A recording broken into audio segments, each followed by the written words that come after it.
അകത്തേക്ക് കയറി വരൂ.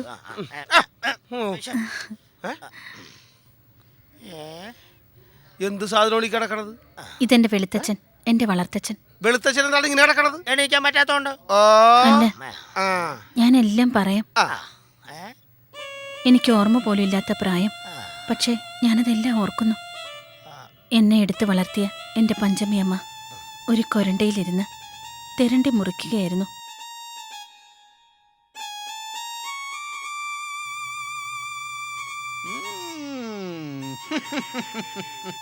എന്താടി തുറുപ്പക്കനി? അവളുടെ ഒരു വെട്ടലി. എന്താടി ഇത്രയും നേരമായിട്ട് കഞ്ഞും കറിയും ശരിയായില്ലേ? കുടിച്ചിട്ട് വരുമ്പോഴേ ഇവിടെ കഴിക്കാൻ വല്ലതും ഉണ്ടോന്നും കൂടി അന്വേഷിക്കണം. അല്ലാതെ വരുമ്പോ തന്നെ ചോറും കറിയും ഉണ്ടാക്കി തരാനേ ഇവിടെ വല്ലതും ഉണ്ടായിട്ട് വേണ്ടേ? നിന്നെ ഇന്ന് ശരിയാക്കി തരാടി. നിന്റെ മല നിങ്ങൾ എന്താണ് മനുഷ്യനെ കാണിക്കുന്നത്? തെരണ്ടി വാലുകൊണ്ട് അടിച്ച നിങ്ങൾ ദൈവം ശിക്ഷിക്കും. എന്നോടി നീ ആർക്ക് വെള്ളം കാച്ചാനിരിക്കണ ഇവിടെ? ഇന്നെന്റെ മുക്കുവൻ മുത്തിനു പോണം, പടിഞ്ഞാറൻ കാറ്റത്ത് മുങ്ങിപ്പോണം. ഇന്നെന്റെ മുക്കുവൻ മുത്തിനു പോണം, പടിഞ്ഞാറൻ കാറ്റത്ത് മുങ്ങിപ്പോണം. അരയത്തി പെണ്ണ് നൊന്ത് പ്രാഗി, അരയത്തി പെണ്ണ് നൊന്ത് പ്രാഗി. അവനെ കടലമ്മ കൊണ്ടുപോണം, അവനെ കടലമ്മ കൊണ്ടുപോയി. പക്ഷേ പടിഞ്ഞാറൻ കാറ്റത്ത് മുങ്ങിപ്പോയി. അച്ഛനെ കടലമ്മ കൊണ്ടുപോയി. അരയത്തി പെണ്ണുങ്ങളെല്ലാം തപസ്സിരുന്നു. കടലമ്മ കൊണ്ടുവന്നു. പക്ഷെ കിട്ടിയതോ ശവം പോലെ കിടക്കുന്ന ഈ വെളുത്തച്ഛനെ. കടലിലാട്ട് മുത്തിനു പോയി മുങ്ങിയ എന്നെ തെരണ്ടികൾ കൂട്ടം ചേർന്ന് വാലിനടിച്ച് കയ്യും കാലും ഒടിച്ച് തളർത്തി. പഞ്ചമിയെ തലേന്ന് ദൈവം തെരണ്ടികൾക്ക് കൊടുത്ത കൊട്ടേഷൻ. ദൈവം കൊടുത്ത കൊട്ടേഷൻ എന്ന്. ഞാൻ നിങ്ങളോട് രണ്ടുപേരോടും ഇങ്ങോട്ട് വരാൻ പറഞ്ഞ എന്തിനാണെന്ന് അറിയാമോ? ഈ തളർന്നു കിടക്കുന്ന എന്റെ വെളുത്തച്ഛന്റെ മുന്നിൽ വെച്ച് എല്ലാം തുറന്നു പറയാൻ. മലപ്പുറം ഏരിയയിൽ പിരിക്കുട്ടിയെയും തിരുവനന്തപുരത്ത് നായ്ക്കരണനെയും കല്യാണം കഴിക്കാൻ ഞാൻ ഹരികൃഷ്ണൻസിലെ നായികയൊന്നുമല്ല. അതുകൊണ്ട് ഞാനൊരു കാര്യം തുറന്നു പറയുന്നു. എന്റെ ഈ അച്ഛനെ ഈ കട്ടിലിൽ നിന്ന് ആരാദ്യം എഴുന്നേൽപ്പിക്കുന്നുവോ അയാളുടെ പെണ്ണാണ് ഞാൻ. Stop it. ഇതെന്താ ഇത്രയും വരെ പൊക്കിക്കൊണ്ട് സ്റ്റോപ്പിട്ട് പറഞ്ഞാ? എനിക്ക് പറ്റിയല്ല. എനിക്ക് ഇതുപോലെ കട്ടിൽ നിന്ന് എഴുന്നേൽപ്പിക്കാൻ ആർക്കും പറ്റും. പക്ഷേ ആരുടെയും ഔദാര്യമില്ലാതെ എഴുന്നേറ്റ് നടക്കുന്ന ഒരു ചുറുചുറുക്കുള്ള വെളുത്തച്ഛനെയാണ് എനിക്ക് വേണ്ടത്. 28 കലണ്ടറിൽ നോക്കിയാടാ. 27, 28, 29, 30. ഇന്നേക്ക് 30-ാം നാൾ ഈ കിടന്ന കിടപ്പിൽ കിടക്കുന്ന വെളുത്തച്ഛനെ എഴുന്നേൽപ്പിച്ച് ഈ നിൽക്കുന്ന വെളുത്തമ്മയെ സ്വന്തമാക്കും. ഇത് സത്യം സത്യം സത്യം. അല്ല സത്യോടെ ആരുടെ അനുഭവം വേണ്ടത്? വെളുത്തമ്മയ്ക്ക് അറിയാമോ, എന്റെ വടുകപ്പുളി അച്ഛൻ എനിക്ക് ഒരു ഓല തന്നിട്ടുണ്ട്. ഈർക്കിൽ ചെയ്യുമ്പോ ചൂലുണ്ടാക്കാനായിരിക്കും. ഓല എന്ന് പറഞ്ഞാൽ ഓലഗ്രന്ഥം.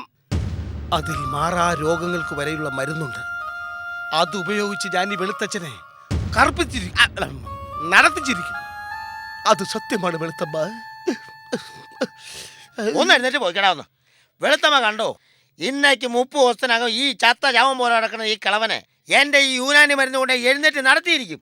അല്ലെങ്കിൽ അയാൾ നിറങ്ങിയെങ്കിലും പോവും. എന്റെ യൂനാനിത്തങ്ങളാണ് സത്യം.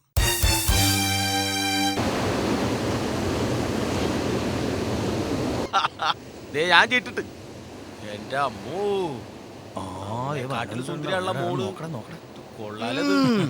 പുറകെ അവനും മന്നുണ്ട്. ബാപ്പ കൊറേ നാൾ അമ്മയുടെ പുറകെ നടന്ന, ഇപ്പൊ ഇതാ മകളുടെ പുറകെ അവനും. എടാ പിരിക്കുട്ടി, ഒരു കൈ നോക്കടാ. വാട ഇവിടെ ഇരിക്കി. എടാ ഞാൻ ഒരു കൈ നോക്കാൻ അങ്ങോട്ട് പോണാണ്. അപ്പോഴാണ് ഇവിടെ ഒരു കൈ. ഒന്ന് പോടാപ്പാന്ന്. എടാ നീ അവിടെ പുറകിനെ മണപ്പിച്ച് നടക്കുക മാത്രമേ ഉണ്ടാവുള്ളൂ. അവസാനം ആ നായകനെ അവിടെ അടിച്ചോണ്ട് പോവുകയും ചെയ്യും. നിന്റെ ജീവിതം കട്ടപ്പോകാം.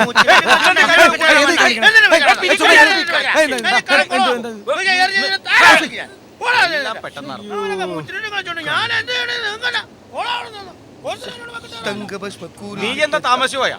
വൈകിപ്പോയി സോറി. 2 കൂടി പടിഞ്ഞാട്ടേക്ക് വച്ചുപിടിപ്പിച്ചിട്ടുണ്ട്. ഇത് നിങ്ങൾ 2 കൂടി കടപ്പുറം നാറ്റിക്കൊള്ളാൻ തോന്നുന്നത്. നാട്ടിച്ചാ പോട്ടെ നോക്കാം. അവൾ തള്ളനെ പോലെ കടപ്പുറം മുടിപ്പിക്കാണ്ടിരുന്നാ മതി. അവളിപ്പോ സിനിമയിൽ കയറാൻ വേണ്ടി നടക്കുവാണ്. 3 രൂപ കൊടുത്ത് ബസ്സിൽ കയറണ പോലെയാണ് ഈ സിനിമയിൽ കയറാൻ പോണത്. സിനിമയിൽ കയറണമെങ്കിൽ അനുഭവിക്കണം. എന്ത്? അല്ല, അഭിനയിക്കണമെന്ന് പറയുമായിരുന്നു.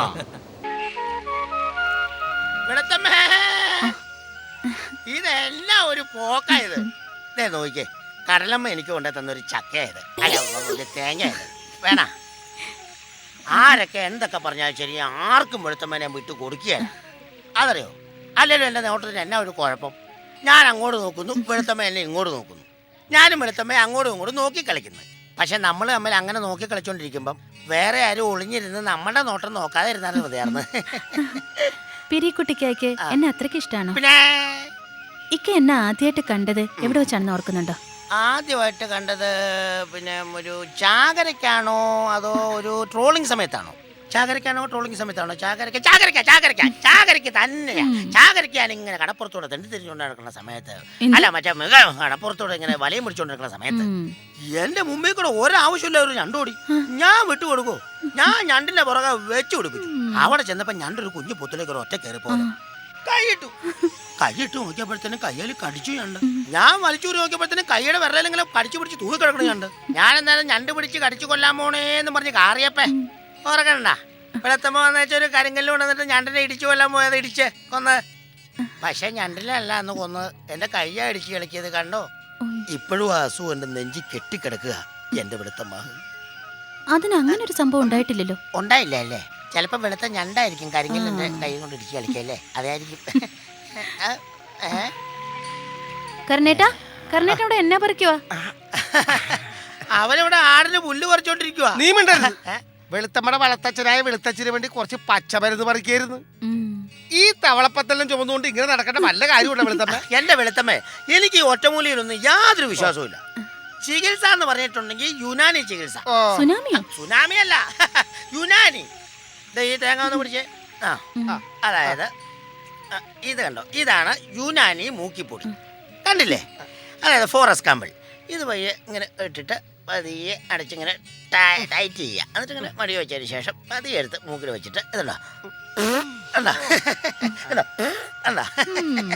ഇങ്ങനെയൊക്കെ ഇടയ്ക്ക് പോയിക്കൊണ്ടിരിക്കും. അതാ പറഞ്ഞ് ചികിത്സ ചെയ്യുവാണെങ്കിൽ യുനാനി ചികിത്സ ചെയ്യണവാ.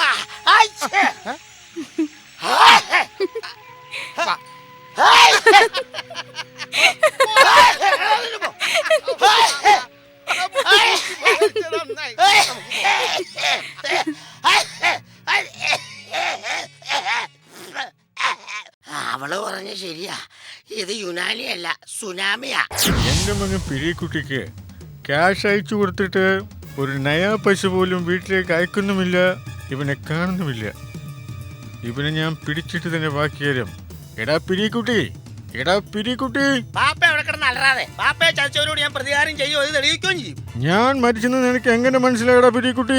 ഞാൻ 5-8 പ്രാവശ്യം ചെമ്മീൻ സിനിമ കണ്ടതല്ല ബാപ്പ. നോക്ക്, എങ്ങാട്ട് നോക്കാനാണ് ബാപ്പ പറയണത്? കടപ്പുറംകാരൻ നിന്നെയും ചതിക്കും. ചെമ്പൻകുഞ്ഞിന് വള്ളവും മലയും മേടിക്കാൻ കാശ് കൊടുത്തപ്പോഴത്തേനും ബാപ്പാനെ ചെമ്പൻകുഞ്ഞ് കഴിച്ചില്ലേ? അതിന്റെയും കൂടി കാര്യം പറയാൻ വേണ്ടിയാണ് മോനെ ഞാനിവിടെ വന്നത്. കറുത്തമ്മയുടെ മോള് വെളുത്തമ്മേനെ ഞാൻ പ്രേമിച്ച് കല്യാണം കഴിച്ചിരിക്കും. അത് നടക്കില്ലടാ.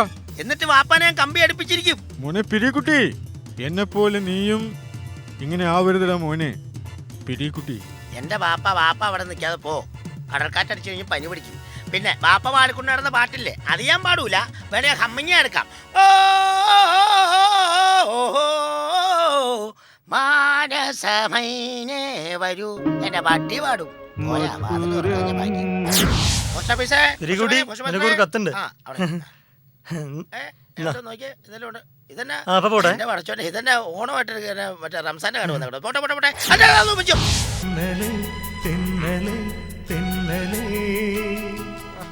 ചേട്ടാ, ഒരു കരിമീൻ പൊരിച്ചത് പോരട്ടെ?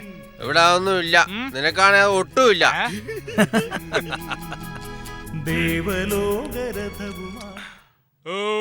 ഒരു പ്രത്യേക അറിയിപ്പ്.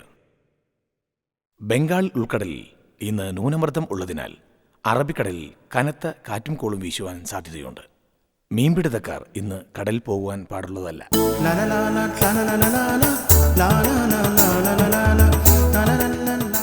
എത്ര നാളായി ഇവന്മാർ ഈ വാർത്ത കേൾക്കാൻ കൊതിക്കുന്നു. എന്റെ പൊന്നു ചേട്ടാ, ഈ കാലാവസ്ഥ പ്രവചകര് പ്രവചിക്കുന്ന കാര്യങ്ങൾ എന്തെങ്കിലും നടന്നിട്ടുണ്ടോ? അതുകൊണ്ടല്ലേ ഇവന്മാര് ധൈര്യസമയത്ത് കടലിൽ പോണത്.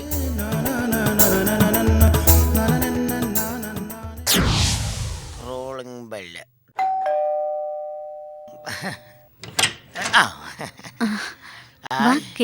എന്നോട് വിശേഷമൊക്കെ സുഖമല്ലേ? എനിക്ക് പരമസുഖമാ. എന്റെ പൊന്നെ, ഒരു ശോഭ കടത്താൻ പറഞ്ഞിട്ട് ഇങ്ങനത്തെ ഒരു കൂതറ ശോഭയിലാണ് നിങ്ങളൊക്കെ ഈ മനുഷ്യരെ കടത്തിരിക്കുന്നത്. ഇതിന് സ്പോഞ്ചോ സ്പ്രിംഗ് ഉണ്ടോ എന്തായാലും ഉണ്ടോ? ആ വെളുത്തച്ഛനാ, ഇവിടെ നോക്കിയിട്ട് കറുത്തച്ഛനായിട്ട് തോന്നുന്നു. എന്റെ പടച്ചോനെ.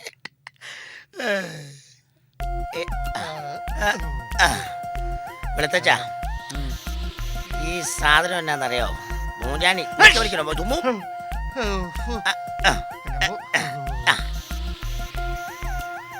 ഇന്നെന്താണ് സ്വാതന്ത്ര്യ ദിനമാണോ? എന്നെ കണ്ട് സല്യൂട്ട് ചെയ്യിക്കാൻ പോയാണോ? എന്താ പിരിയട്ടെ ചെയ്യുന്നേ? എന്താ ചെയ്യുന്നെന്നോ? ആ. ആ പൈൽസ് ഉണ്ടോ നോക്കുക, അതായത് ഹൃദയം എടുക്കും. അതിന് പൈൽസ് എന്നല്ല പറയുന്നേ, പൾസ് എന്നാ. അത് ശരി, ഇവിടെയൊക്കെ അങ്ങനെയാണോ പറയുന്നത്? യുനാനി ചികിത്സയിൽ ഇതിന് പൈൽസ് എന്ന് പറയും. പതിയെ വെളുത്തച്ഛ, അതെ നെറുകയിലെ യുനാനി പസ്മം എന്ന് വെച്ചപ്പോൾ വല്ലതും തോന്നിയായിരുന്നോ? വയറിന് വല്ലാത്ത വിഷമം തോന്നുന്നുണ്ട് കേട്ടാ. ആ എന്നാ നിറയെ നിരക്കാം. അങ്ങനെ വയറിന് വല്ല കംപ്ലൈന്റ് ഉണ്ടെങ്കിൽ നമുക്ക് നിറയെ എടുത്തിട്ട് നമുക്ക് നേരെ ഈ വധൂരി കാണിക്കുന്നത്. ഇപ്പൊ ഛർദിക്കാൻ തോന്നുന്നുണ്ട് കേട്ടാ. ഛർദിക്കണം. ഛർദിച്ച് കഴിയുമ്പോഴുള്ളൂ ശരീരത്തിലെ 4454 ഞരമ്പുകളും വലിച്ചു കോച്ചി പോവുള്ളൂ. എന്നാലും ശരീരത്തിന് വികാസം ഉണ്ടാവുള്ളൂ. വെളുത്തച്ഛൻ അറിയോ ഇതാരതൊക്കെ പറഞ്ഞേ? അതായത് കത്തിലൂടെ ഒരു യുനാനി വിധം പറഞ്ഞു തന്നാ.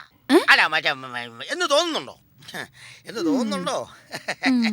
പക്ഷേ അല്ല, ബാപ്പയുടെ തളയുടെ വള്ളവും വലിയും മാത്രമല്ല, ചികിത്സയുടെ രഹസ്യങ്ങളും ഉണ്ടായിരുന്നു. അതായത് മോൾക്കറിയാൻ പാടാത്ത പല കഥകളും നാട്ടിലുണ്ട്. ആ കഥകളൊക്കെ കേൾക്കാനായിട്ട് എന്റെ അടുത്ത് വന്നിരിക്കണം. അപ്പോഴാ കഥ പറഞ്ഞു തരുള്ളൂ. അല്ല ഒന്ന് കഥ പറഞ്ഞു. രോഗിയുടെ ശരീരത്തിൽ മരുന്ന് പിടിക്കുന്നതിന് മുമ്പ് വേറൊരു ചികിത്സ എടുത്തിട്ട് രോഗിയുടെ മനോബലം പോവും. അതിനെ മരുന്ന് കൊടുത്താലേ ചികിത്സ ഭേദവുള്ളൂ. അതെ, മരുന്ന് മാത്രമല്ല, ആർക്കും ചെളിയൊക്കെ പിടിക്കും. അതിന് വേണ്ടിയില്ലേ പച്ചലൊക്കെ ചെളി എന്ന് പറഞ്ഞുകൊണ്ടോ നിൽക്കണേ?